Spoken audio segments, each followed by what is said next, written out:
Quando a gente assiste O Resgate do Soldado Ryan, a primeira parte do filme é, sem sombra de dúvidas, a melhor, né? Você sabe muito bem do que eu tô falando. Mas Omaha Beach, a praia de Omaha, é um setor bem extenso da linha de frente. E muita coisa aconteceu ali, além daquilo que foi mostrado no filme, né? Então você fica se perguntando, onde é exatamente que a tropa do Tom Hanks desembarcou na praia naquele dia e o que é exatamente que eles fizeram logo depois do desembarque? Se você não sabe a resposta para essa pergunta, hoje eu vou responder, então fica com a gente aí.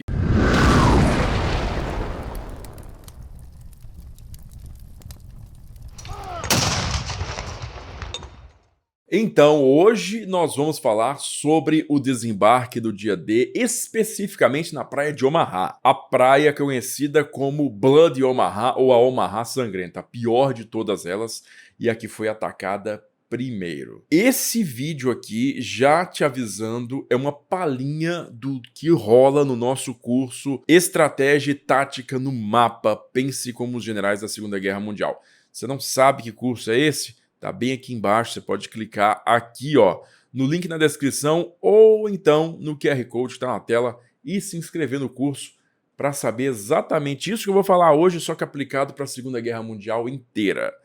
Tá bom? Então, o que é que nós vamos olhar aqui hoje? Primeiramente, entender o dispositivo aliado para atacar as praias da Normandia no dia 6 de junho de 1944. Dá uma olhada aqui, ó, que foram 5 praias as atacadas, né? Nós temos a praia... Eu sempre começo do leste e vou para o oeste. Então temos a praia de Seward, a praia de Juno, a praia de Gold. Esse aqui é o famoso setor britânico, né? Embora Juno aqui é um setor canadense, mas dentro da responsabilidade do primeiro corpo britânico do general John Crocker, ok?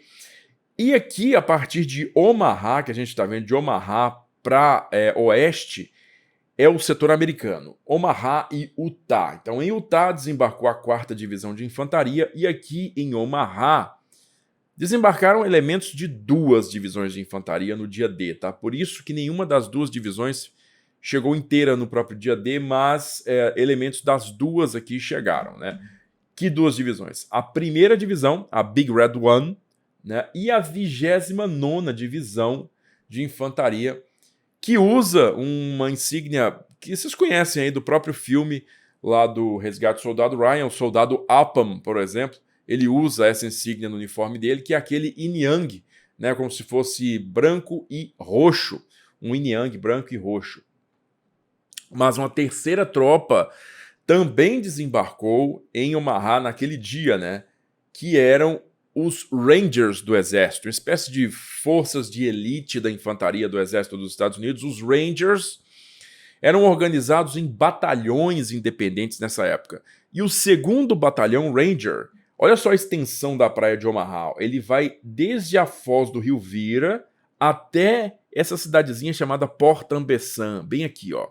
Port-en-Bessin é um portinho minúsculo que tem no meio da Normandia, não serve para nada para os propósitos aliados, mas ele serviu para dividir aqui o setor americano do setor britânico, tá? Então, essa área todinha que você está vendo aqui, não todinha, porque até mais ou menos onde eu estou mostrando aqui, ó, é área de praia mesmo. O resto aqui, ó, até a foz do rio, é escarpa, é alto, é um penhasco realmente direto na praia, né? Não tem nem areia, direto na praia.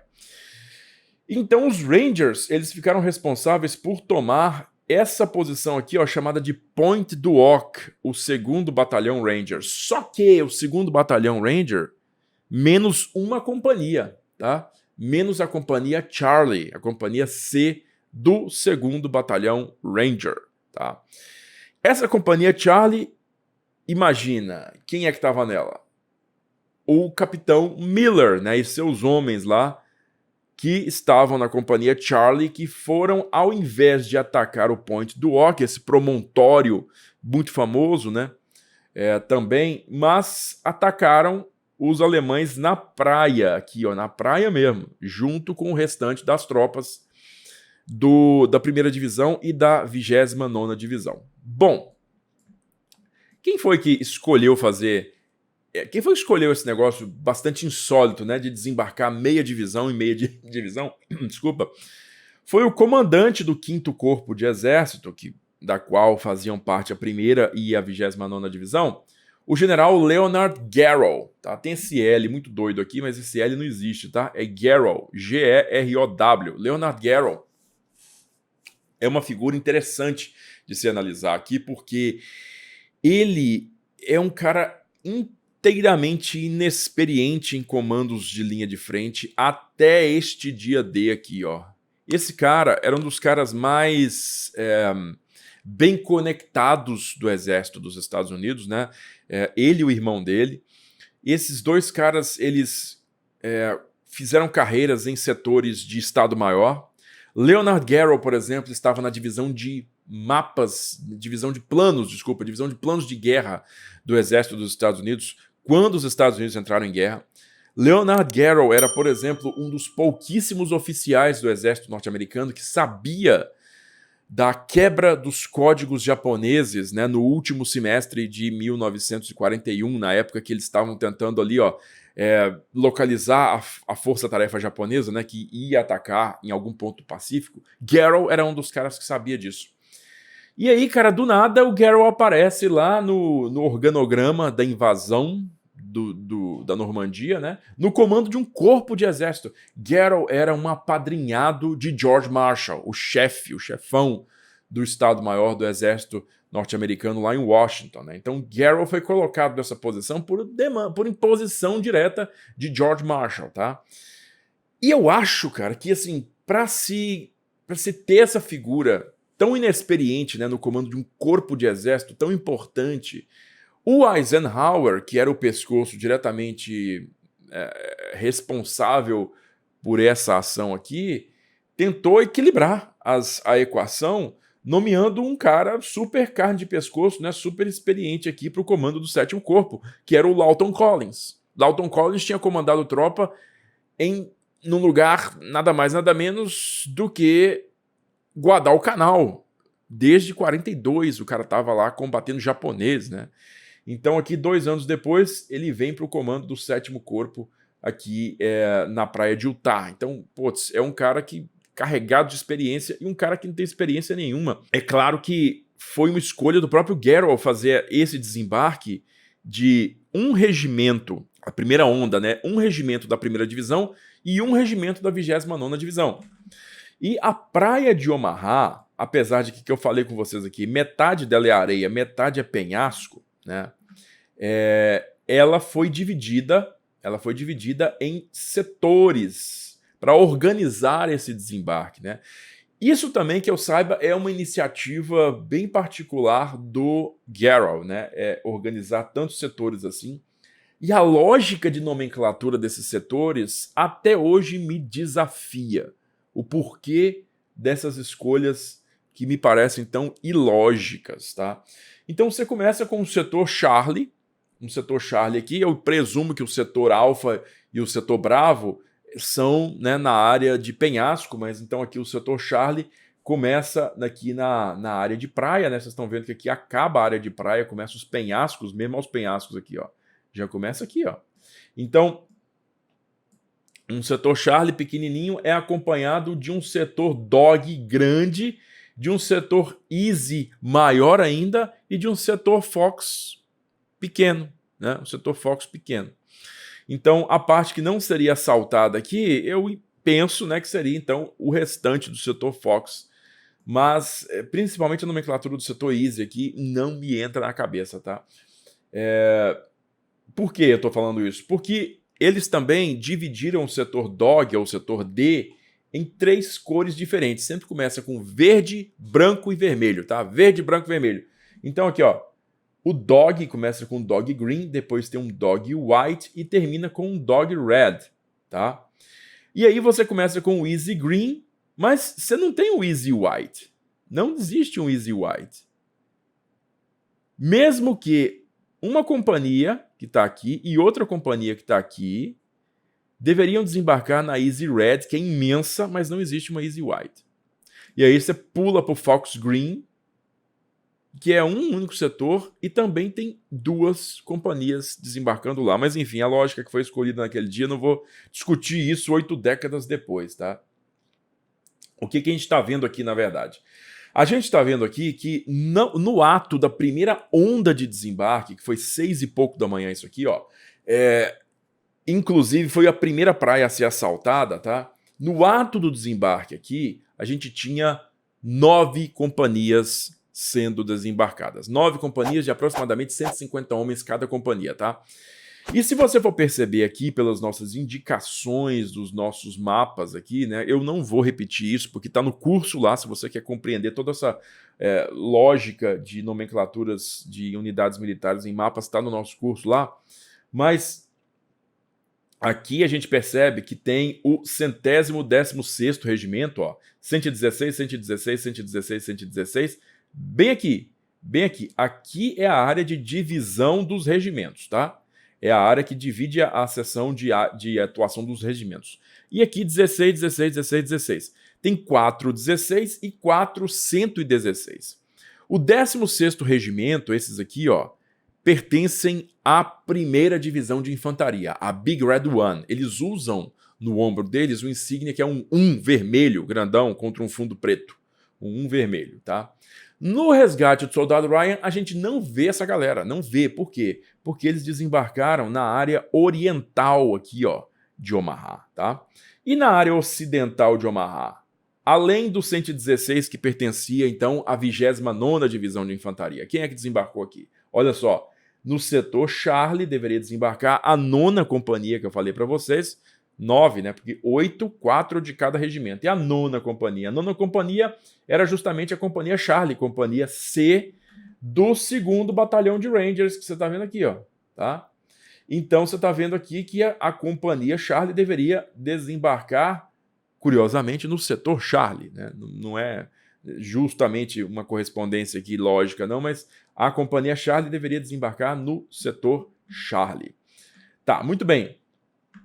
O que você está vendo aqui em cima, ó, é o planejamento, é a ordem do planejamento.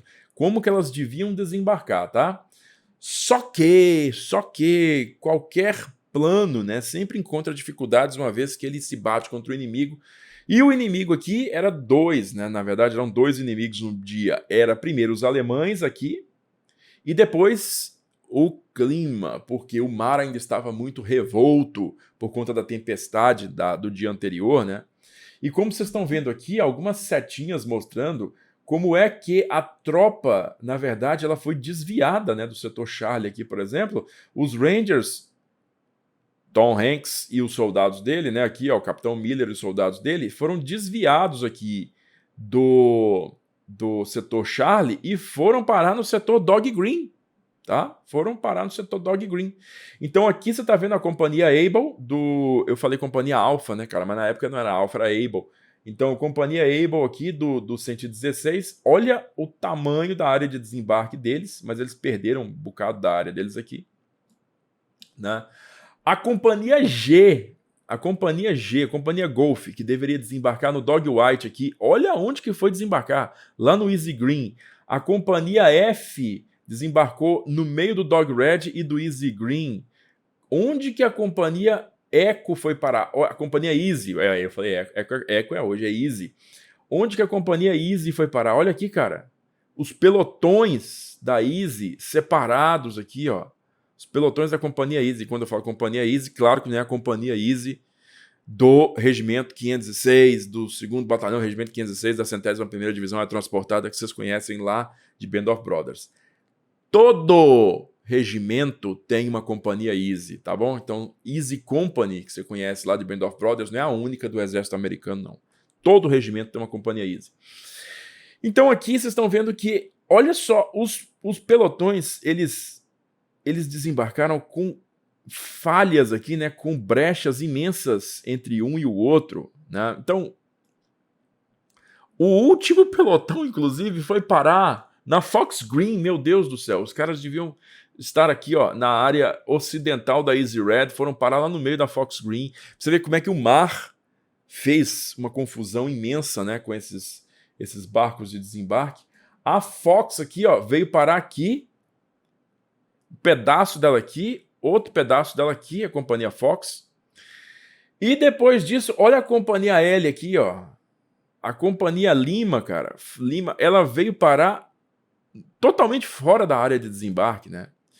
A Companhia I nem no mapa, ela nem no mapa tá. A Companhia I nem no mapa tá, ela foi pro lado oriental. Meu, um caos, é um caos.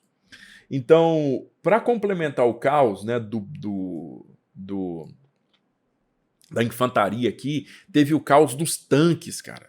E olha, eu já discuti emprego de tanque na Normandia, no desembarque do dia D, em mais de 2 horas de conversa, numa live que a gente fez, né? O link deve aparecer aí, ou então você procura tanques no dia D, tá? Então, eu fiz essa live só para você entender como é que tanques foram empregados nesse dia D aqui.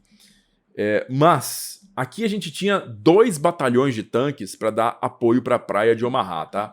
O primeiro era o 741 e depois tinha o 743. Não estão nesse mapa, mas eu vou explicar para vocês. Batalhão 741, batalhão 743. Qual que era a responsabilidade de cada um? Para dar apoio para o setor da 116, do regimento 116, era o 741. Para dar apoio para o regimento 16, era o 743. O que aconteceu? Os tanques DD, que eram os duplex drive, né, os tanques que tinham 2 tipos de direção, ou seja, eles podiam tanto ter a direção tradicional das lagartas e a outra direção seria a anfíbia, né, com um propulsor lá atrás.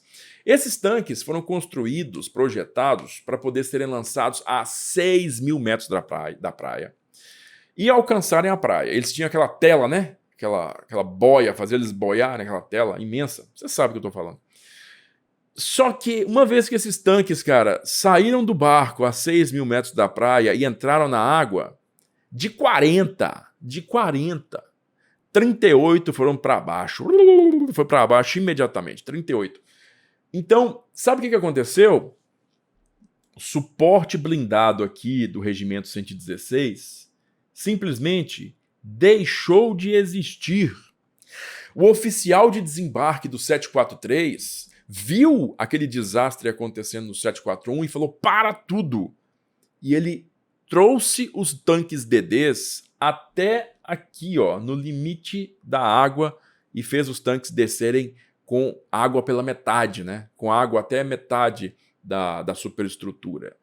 Então, os tanques deixaram de ser duplex drive para ser deep wading. E aproveitando que você está gostando desse papo aí e está vendo essa confusão que deu na praia, confusão é um negócio que é tradicional nas nossas vidas e para ter segurança na sua vida, eu vou recomendar que você conheça o Bitcoin. Bitcoin é um ativo que já valorizou mais de 4.000% na última década, enquanto o nosso real perdeu 50% do seu valor de compra. E para te guiar nesse caminho para adquirir seu primeiro Bitcoin, eu vou te apresentar a nossa parceira, o MB, ou o Mercado Bitcoin. O MB é a maior referência na América Latina em termos de investimentos digitais.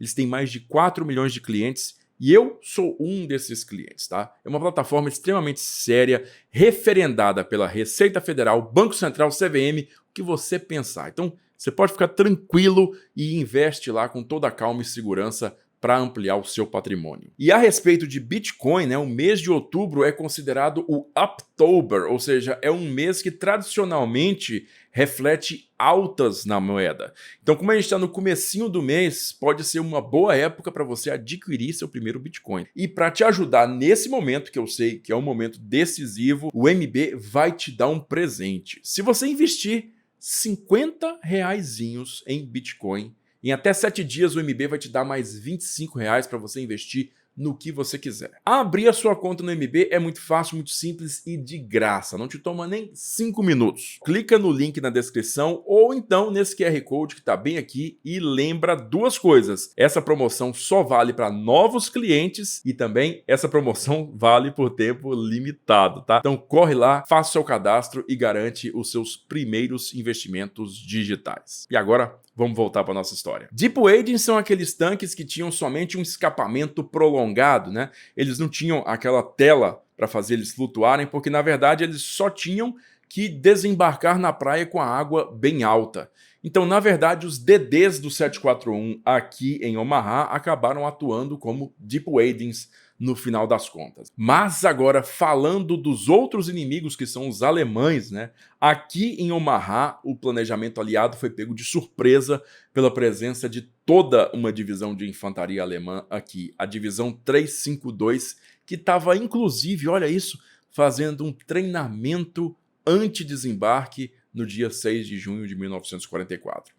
Para complementar a presença de uma divisão alemã inteira aqui na praia, que era o dobro do poder defensivo que o alto comando aliado pensou que iria encontrar aqui nessa área no dia 6 de junho, a gente ainda tem o fato de que o bombardeio naval errou completamente os alvos aqui na área de Omaha. Eles atingiram, os canhões dos navios atingiram o interior aqui, ó, fizeram uma mira bem alta e acabaram atingindo o interior. E realmente as defesas na praia aqui ficaram intactas. E se a gente olhar esse diagraminha aqui, ó, olha esse diagrama, cara. Esse diagrama mostra o que o soldado americano, o capitão Miller lá e os soldados dele, viram e enfrentaram naquele dia D, tá? Olha só aqui, ó. Isso aqui é high tide, aqui é low tide. Então aqui é a maré baixa e aqui é a maré alta. Olha os obstáculos aqui, ó, os obstáculos anti-balsa de desembarque, né, que viravam as balsas ou que enganchavam veículos como tanques, por exemplo, todos submersos aqui, invisíveis para aquelas balsas que estavam indo em direção à praia. Depois disso, você tem uma seção de areia com um pequeno muro da praia, né? O shingle que você está vendo aqui é um muro da praia. Então, ele é alto e é onde os soldados ficam apoiados, né? Você se lembra que tem um momento lá que os soldados se apoiam nessa estrutura, apoiam as costas, né, para poder escapar das metralhadoras que estão aqui atrás, e aí chegam os torpedos Bangalore, e em cima dessa estrutura aqui tem muito arame farpado, eles colocam os torpedos, explodem e abrem um buraco, né, nessa barreira aqui, desse shingle aqui, e aí, ó, mais cerca de 180 metros, 200 metros, vamos colocar aí que yards e metros, quase a mesma coisa, então mais 200 metros aqui até você encontrar esses penhascos aqui de 30 metros de altura, aproximadamente 30 metros de altura. Então é uma área que não é muito propícia também para se desembarcar. E para se esquivar desses relevos aqui bem altos, os soldados tinham que procurar as entradas, né, ou saídas de praia. Olha só, Vierville, Le Moulin, aqui nem tem a Saint-Laurent e aqui em Colleville, tá? Em Colleville. Essas são as principais saídas de praia. E aí, quando a gente fala de Saving Private Ryan, né, o resgate do soldado Ryan, o contingente de Rangers desembarcou nesse ponto aqui, diretamente diante de Vierville. O Tom Hanks, o capitão Miller, desembarcou aqui então diante de Vierville. E aqui onde você está vendo essa estrutura vermelha aqui, ó, todas essas estruturas vermelhas são pontos fortes alemães, tá? São as casamatas, são as WN, as Widerstandsnest. Widerstandsnest são casamatas de concreto mesmo, com metralhadoras, morteiros, canhões antitanque, tudo enfiado lá dentro, atirando contra a praia. Então, o que aconteceu com essa primeira leva de soldados aqui? Esses caras, além de sofrerem baixas horrorosas, os Rangers, por exemplo, sofreram baixas na casa de 90%. 90% aqui na área de Vierville. A área de Vierville deu 90% de baixas. Quando eu falo 90% de baixas, é mortos e feridos, tá? Não são necessariamente mortos. E acabou com a força de invasão aqui. Então, sabe o que restou dessa força de invasão aqui na área de Vierville, da Dog Green? Sobrou um punhado de soldados. E quando a gente fala um punhado de soldados, é também que esses caras perderam seus sargentos e seus tenentes também. Perderam seus oficiais também. Então estava sem liderança. É por isso que no filme é mostrado que o capitão Miller, o Tom Hanks, ele necessariamente atrai para ele um número de tropa bem grande, que inclusive atrai o pessoal da 29ª Divisão que vai atrás dele, né? Então, o que vai acontecer? Eles vão desembarcar aqui na área de Vierville e depois de se esquivar, né, das balas e depois de superar a barreira do shingle que eu falei para vocês aqui, ó, do muro da praia, né? Eles vão chegar aqui próximo da saída da praia E aqui, bem nessa região vermelhinha que você está vendo aqui, existia uma casa-mata que estava atirando contra eles, que é aquela casa-mata que você vê também no filme, né? Que representa aquela casa-mata, porque ela não era bem exatamente igual a que mostra no filme. Mas aquela lá é a WN-73, Widerstandsnetz 73. Então, nesse ponto aqui, é que o Tom Hanks lá vai liderar a destruição da WN-73, que está aqui. Inclusive, a WN-73 existe até hoje, e eu vou te falar como é que você pode visitar a WN-73, tá? Ano de 2026, te falo no final do vídeo. Olha só, então, o que está acontecendo aqui nesse momento? A primeira leva foi inteiramente massacrada, porque ela foi dispersa, né? Toda a resistência alemã era o dobro do esperado e estava intacta, então o número de baixas foi ridiculamente alto. Ninguém conseguiu sair da praia, os oficiais foram todos mortos ou feridos. E aí teve-se que esperar pela segunda leva de desembarque. Essa segunda leva de desembarque começou a desembarcar cerca de 30 minutos depois. E essa segunda leva de desembarque, em alguns setores, tá? Apesar de que ela era muito mais numerosa e por conta disso a concentração de fogo foi menor em cima de cada soldado, né? Mas em alguns setores desse aqui, o número de baixas foi tão grande quanto. Tá? Então, a segunda leva, ela ajudou a consolidar a posição na praia, mas ninguém conseguiu sair da praia. Sabe quando é que o pessoal começa a conseguir se organizar para sair da praia? Quando o comandante do, se não me engano, é do 16º Regimento, aqui ó, do 16º Regimento. Quando o comandante do 16º Regimento, um coronel, ele chega na areia às 8h15 da manhã. E é ele que fala aquela frase famosa aqui, ó, aquela frase famosa que diz o seguinte: em Omaha só tem 2 tipos de homens, os mortos e os que vão morrer. Então, vão dar fora daqui. Aí ele organiza as tropas, e olha só, ele que consegue organizar para poder colocar o pé para fora da areia. Olha como a saída aqui do pessoal do 16 foi bem maior do que a do 116, né?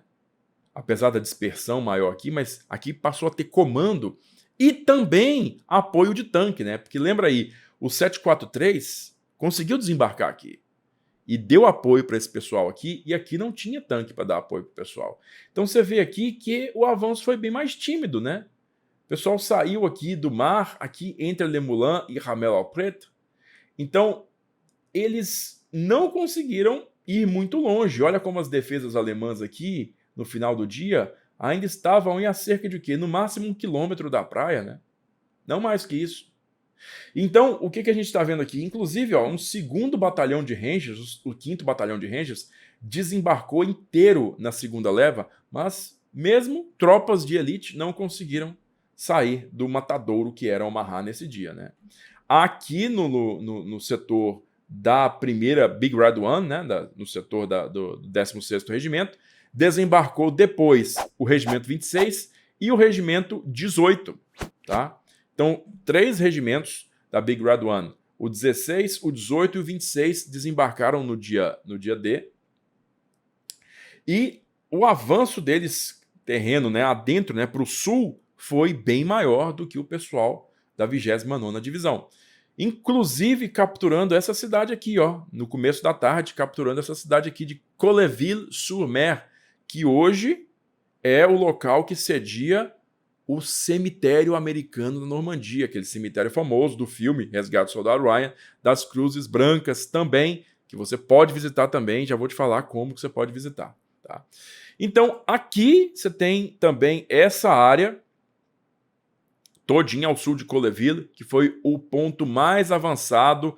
Esse 2º batalhão do 18º Regimento foi o que mais avançou até o final do dia, até a última luz do dia 6 de junho, e enfrentando uma resistência alemã aqui que estava, ó, não mais do que 2,5 km, não chega a 2,5 km da praia, tá? Não chega a 2,5 km do litoral.